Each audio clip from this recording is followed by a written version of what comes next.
সারাটা বিকেল আজ ব্যালকনিতে বসেই কাটালাম। গুড ইভিনিং বন্ধুরা, কেমন আছো তোমরা সবাই? আমি কিন্তু ভীষণ ভালো আছি। এরকম মন ভালো করা ওয়েদার থাকলে মনটা আরও ভালো হয়ে যায়। সন্ধে নেমেছে, সেই জন্য ওদেরকে নিয়ে বেরিয়েছি একটু হাঁটতে।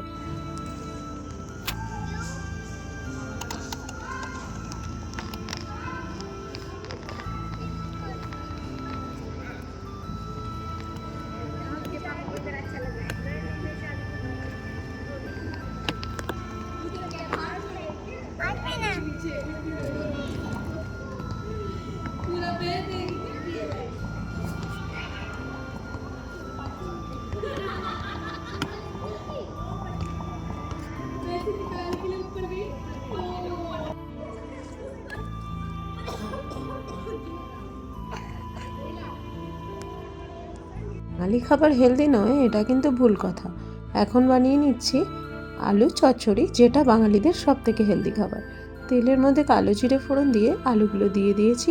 এটাকে ভালো করে নাড়াচাড়া করে ভেজে শুধু নুন হলুদ আর কড়াইশুঁটি দিয়ে আমি কোনো মশলা ছাড়াই রেঁধে ফেলেছি আলু চচ্চড়ি।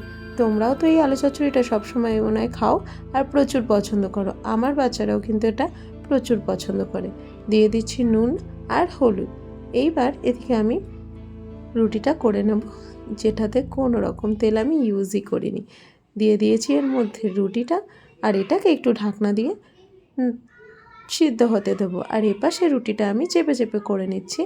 আমি রুটি সেকি না, কারণটা তোমরা জানো, এর আগে আমি অনেকবার বলেছি। তোমরাও কিন্তু রুটি এভাবেই করো। কি নিয়ে খেলছো? হ্যাঁ, কি নিয়ে খেলছো? বাটন পাত্তা নিয়ে। আজকে ডিনারে আছে রুটি আর আলু চচ্চড়ি। দেখো ওদের অবস্থা, কি আনন্দ করে খাচ্ছে।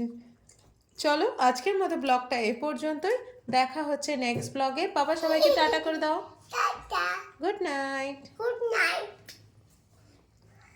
Bye bye, good night.